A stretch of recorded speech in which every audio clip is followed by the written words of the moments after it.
l'indépendance et jusqu'à présent, nos pays sont pauvres et très endettés parce qu'en 1960, on disait que nous sommes des pays pauvres très endettés.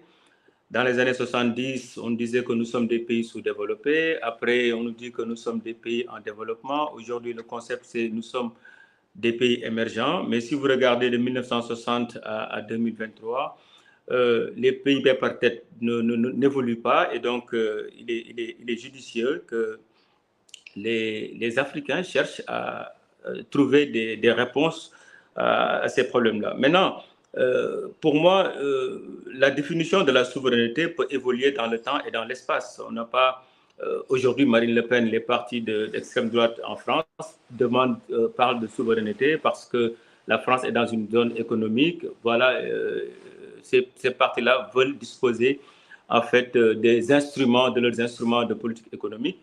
Nous aussi, nous voulons avoir cette souveraineté-là, mais d'habitude, on parle souvent de la souveraineté sur le plan économique. Alors, sur notre politique économique, surtout sur l'aspect de la consommation. Maintenant, nous sommes dans une économie mondialisée.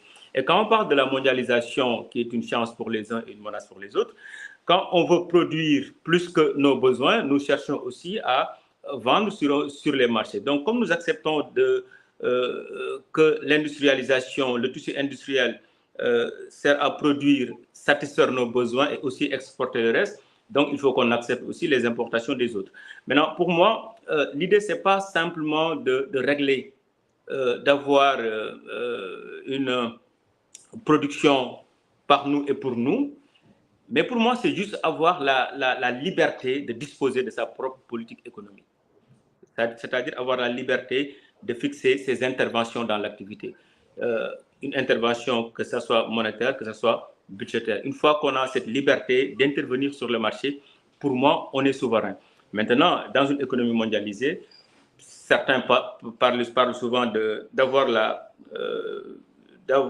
une production intérieure qui nous permet de dépasser la sécurité alimentaire, c'est-à-dire de régler tous nos problèmes sur le plan alimentaire.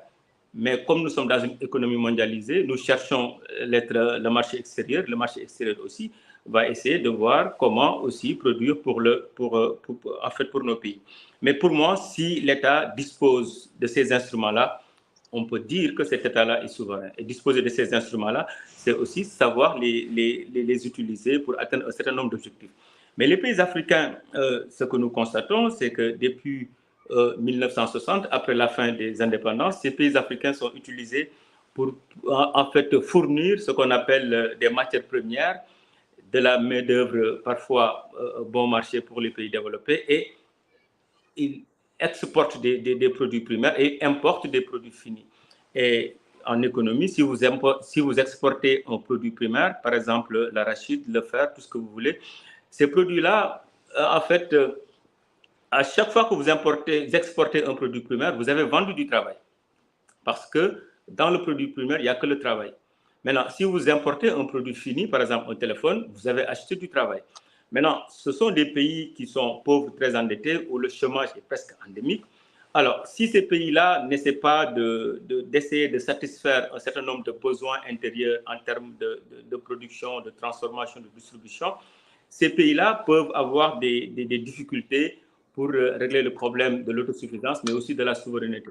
Donc, cet instrument, pour moi, ce qui manque dans nos pays, c'est avoir aussi, d'habitude, c'est vrai qu'on attaque souvent les autres, mais avoir une vision intérieure endogène, essayer de mettre en place des politiques qui permettent à l'autorité d'utiliser les instruments à sa disposition.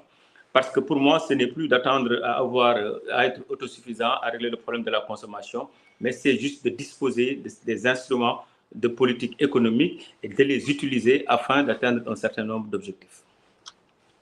Merci beaucoup, Dr Khadim Bamba-Diagne. Alors, on parlera tout à l'heure de modèles ou de solutions qu'on pourrait proposer pour sortir du goulot du sous-développement